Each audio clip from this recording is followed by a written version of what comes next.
So friend, I hope आप सभी ने प्रीवियस पार्ट को एंजॉय किया होगा एंड जिन्होंने नहीं एंजॉय किया है वो जा करके एंजॉय कर सकते हैं। मैंने लिंक डिस्क्रिप्शन में मेंशन किया है। पार्ट 2 की स्टार्टिंग होती है ड्यून और करण की नोक-झोंक से, जहाँ पर करण ड्यून से कहता है कि वो उसकी सेक्रेटरी है तो उसके सारे काम वही करेगी और कैबिन की क्लीनिंग भी करेगी, जिस पर ड्यून मना कर रही थी, लेकिन करण की वजह से उसे करना पड़ता है।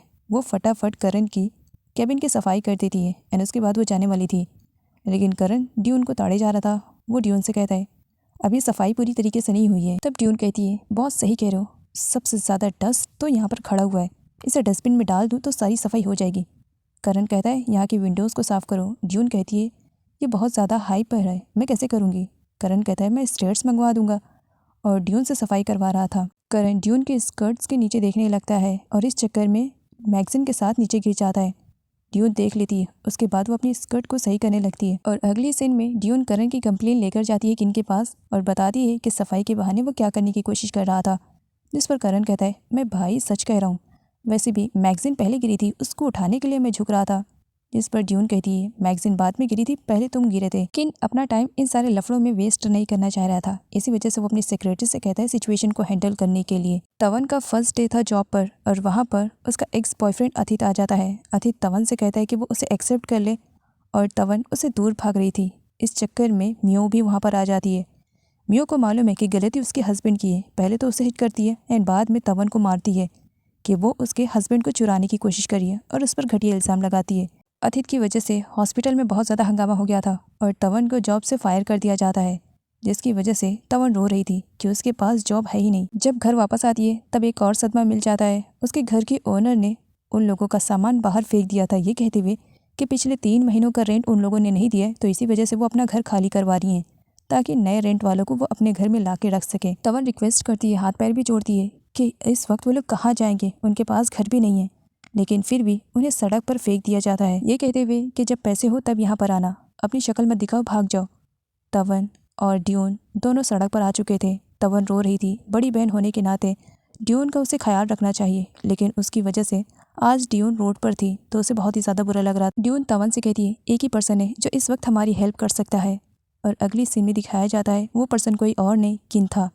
ड्यून किन को बताती है, तब किन ड्यून और तवन को अपने अपार्टमेंट में लेकर आता है और उसी अपार्टमेंट में रहने की परमिशन भी दे देता है। ड्यून जब नया अपार्टमेंट देखती है तब वो सारे रूम चेक करने लगती है। उसे अपना रूम बहुत ही ज़्यादा पसंद आता है, वो तो सीधा बेड पर ही जम कर देती है। तवन किन को थैंक्स बोलती है उसके बुरे वक्त में उसका साथ देने के लिए, जिस पर किन कहता है थैंक्स बोलने की ज़रूरत नहीं है, ये एक बोनस के तौर पर है। तवन कहती है बोनस क्यों? किन कहता है इन फ्यूचर कभी तुम मेरी बहन की केयरिंग के लिए उसकी जब पर्सनल नर्स बनोगी तब तो मैं तुम्हें बोनस देता, तो उसी बोनस को समझकर इसे एक्सेप्ट कर लो। किन तो वहाँ से चला जाता है। ड्यून तवन से कहती है कि उसे ये अपार्टमेंट बहुत ही ज़्यादा पसंद आया और सबसे ज़्यादा उसे पसंद आया था तो बाथ टब में बैठ करके दोनों बहनें आपस में मस्ती कर रहे थे। दूसरे दिन ड्यून जब कंपनी आती है तब किन उससे पूछता है कि रात में उन्हें अपार्टमेंट में नींद तो अच्छे से आई, जिस पर ड्यून बताती है कि उसे तो नींद अच्छी से आई थी, लेकिन तवन को काफ़ी लेट से नींद आई थी, इसी वजह से शायद वो अब तक सो रही होगी। इधर तवन शावर ले रही थी, डोर बेल बजने पर उसे लगता है कि ड्यून आई होगी, लेकिन डोर ओपन करती है तब किन सामने खड़ा था, उसके हाथ में फ्लावर्स थे। उसे अजीब सा लगता है, वो डोर बंद करने वाली थी, लेकिन किन अंदर आ जाता है। किन तवन से कहता है वो इतने लेट से उठी है। तवन कहती है नहीं, मैं लेट से नहीं हूँ, मैं मॉर्निंग में 5 बजे उठी थी, लेकिन दोबारा से आँख लग गई।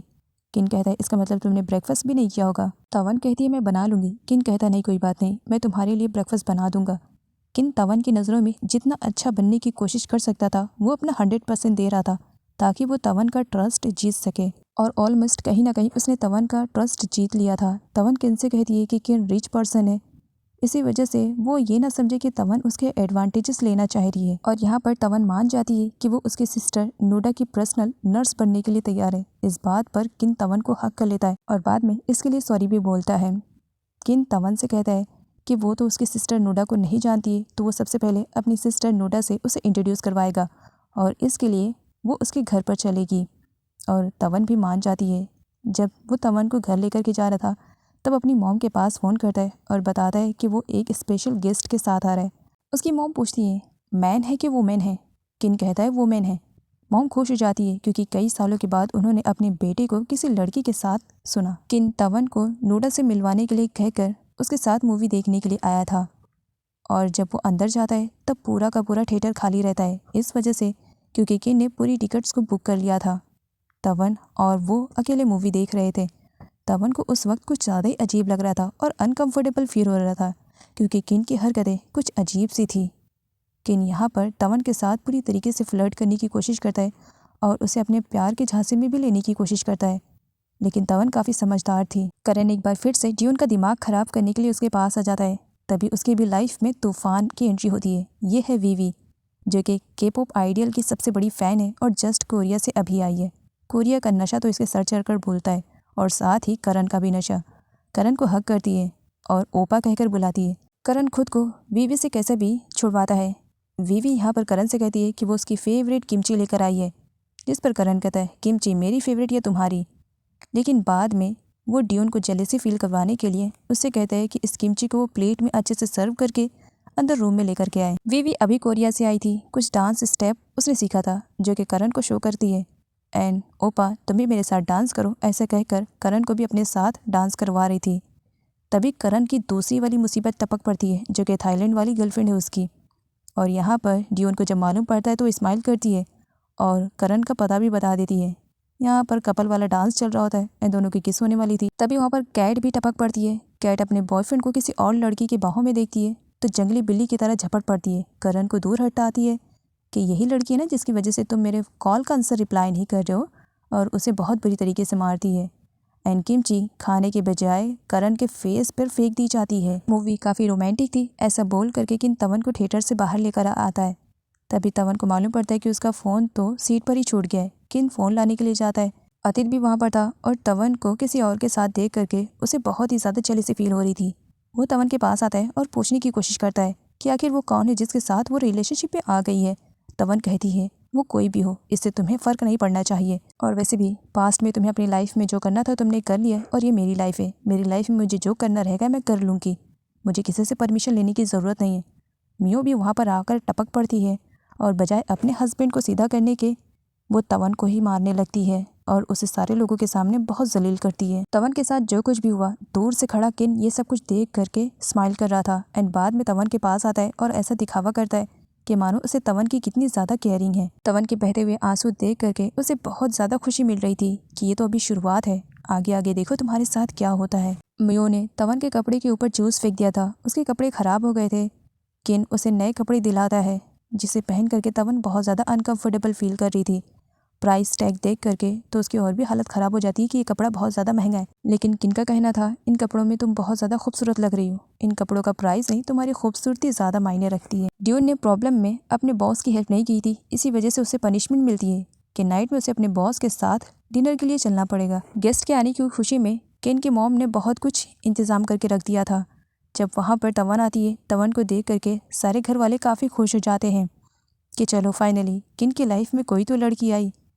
किन यहाँ पर सभी लोगों को इंट्रोड्यूस करवाता है तवन से और नूडा से भी कि ये नूडा है और इसी की केयरिंग के लिए तुम्हें नर्स बनना पड़ेगा। किन की मॉम तो कुछ और ही सपने सजा रही थी, लेकिन बाद में मालूम पड़ता है कि तवन नर्स बनकर उनकी बेटी की केयरिंग के लिए आने वाली है। लेकिन फिर भी उन्हें पहली मुलाकात में तवन काफ़ी पसंद आती है और तवन के घर वाले काफ़ी क्यूट लगते हैं। सब बहुत अच्छी तरीके से उसकी खातिरदारी कर रहे थे। किन तवन से कहता है अब वो जब नोडा की नर्स बनने के लिए तैयार है तो उसे एक कॉन्ट्रैक्ट साइन करना पड़ेगा, और उस कॉन्ट्रैक्ट पर वो तवन से धोखे से साइन करवा लेता है, जबकि तवन ने कॉन्ट्रैक्ट के बारे में कुछ भी नहीं पढ़ा था और आई विटनेस के सिग्नेचर में किन की मॉम की साइन रहती है। उस कॉन्ट्रैक्ट में क्या लिखा हुआ है किसी को कुछ भी आइडिया नहीं है। कॉन्ट्रैक्ट जैसे साइन होता है वैसे किन तवन को उसके घर पर ड्रॉप करने के बहाने से लेकर के चला जाता है। किन का एक और भाई है जो डॉक्टर है और उसका नाम विट है। विट को कुछ अजीब सा लगता है क्योंकि इससे पहले बहुत सारी नर्स आई थी और किन ने किसी से भी कॉन्ट्रैक्ट साइन नहीं करवाया था, तो फिर उसने तवन से क्यों साइन करवाया। वो काफ़ी परेशान भी हो जाता है। किन तवन को जब उसके घर पर ड्रॉप करता है तब उसे थैंक्स बोलता है। जब तवन रीज़न पूछती है तब किन कहता है इस वजह से क्योंकि आज तुम मेरे साथ मूवी देखने के लिए गई और फिर मेरे घर पर तुमने डिनर किया। घर वाले काफ़ी खुश थे और सबसे स्पेशल चीज़ कि तुमने मेरी नोडा की केयरिंग के लिए हाँ जो कर दी और कॉन्ट्रैक्ट भी साइन हो गया। अब जबकि मुझे एक दिन में इतनी सारी खुशियाँ अचानक से मिल गई, वो भी सिर्फ और सिर्फ तुम्हारी वजह से, तो थैंक्स तो बनता है ना। इस तरीके से बातें करते हुए वो तवन के कुछ ज़्यादा ही क्लोज चला जाता है और दोनों की किस होने वाली थी, लेकिन तवन दूर हट जाती है। यहाँ पर तवन किन से कहती है कि वो घर संभाल कर जाए। किन कहता है अभी घर संभाल कर जाने का टर्न तुम्हारा है, और वैसे भी कल नोडा की केयरिंग के लिए तुम्हें मेरे घर जो आना है और अपनी पैकिंग कर लेना, मैं तुम्हें रिसीव करने के लिए आऊँगा। तवन कहती है क्यों? तब किन कहता है क्यों तुम्हें मालूम नहीं, नोडा की केयरिंग के लिए तुमने कॉन्ट्रैक्ट साइन किया और उसके अकॉर्डिंग अब से तुम मेरे साथ रहोगी मेरे घर पर। तवन कहती है मुझे इसके बारे में पूछना पड़ेगा क्योंकि बचपन से ड्यून और मैं दोनों एक साथ थे। मुझे इसके बारे में पहले ड्यून से बात करनी पड़ेगी। किन जाने से पहले तवन के क्लोज आता है और उसके कान में स्वीट ड्रीम कहकर चला जाता है। नाइट में ना चाहते हुए भी ड्यून को करण के साथ डिनर के लिए आना पड़ता है, जहाँ पर करण ड्यून से ऑर्डर देने के लिए कह रहा था और ड्यून ऑर्डर देने के लिए तैयार नहीं थी, ये कहते हुए कि उसे भूख नहीं लगी है। तभी करण की दोनों मुसीबतें एक बार फिर से उसी रेस्टोरेंट में पहुंच जाती है जहां पर वो ड्यून को लेकर गया था। दोनों जंगली बिल्लियों की तरह उसके ऊपर चढ़ जाती हैं और आपस में फाइट करने लगती हैं। ये सब कुछ देख करके ड्यून को काफ़ी मज़ा आता है और इसी कंडीशन में वो करण को छोड़ करके घर वापस आ जाती है। तवन जब कॉन्ट्रैक्ट पेपर को पढ़ती है तब खुद भी हक्का बक्का हो जाती है। उस कॉन्ट्रैक्ट के रूल्स एंड रेगुलेशन के बारे में तो उसने पढ़ा ही नहीं था और बिना पढ़े ही उसने साइन कर दिया था। इस कॉन्ट्रैक्ट पेपर में दिखाया जाता है कि इनने जानबूझ करके लिखवाया था कि 9 महीने का कॉन्ट्रैक्ट है और अगर इस 9 महीने के बीच में तवन ने इस जॉब को छोड़ने की कोशिश की तो उसे जुर्माना भरना पड़ेगा और जुर्माना मिलियंस में था। इस कॉन्ट्रैक्ट के बारे में वो ड्यून को भी बताती है कि अगर वो 6 महीने से पहले इन्फॉर्म नहीं करेगी कि इस जॉब को वो छोड़ना चाहती है तो भी उसे जुर्माना भरना पड़ेगा। ड्यून तवन से कहती है कि उसे पढ़कर कॉन्ट्रैक्ट साइन करना चाहिए था। तवन कहती है कि उसकी बड़ी गलती हो गई, उसने कॉन्ट्रैक्ट पेपर को नहीं पढ़ा। लेकिन ड्यून उसे समझाती है कि किन काफ़ी अच्छा है, हो सकता है किसी वजह से उसने एक कॉन्ट्रैक्ट साइन करवाया है।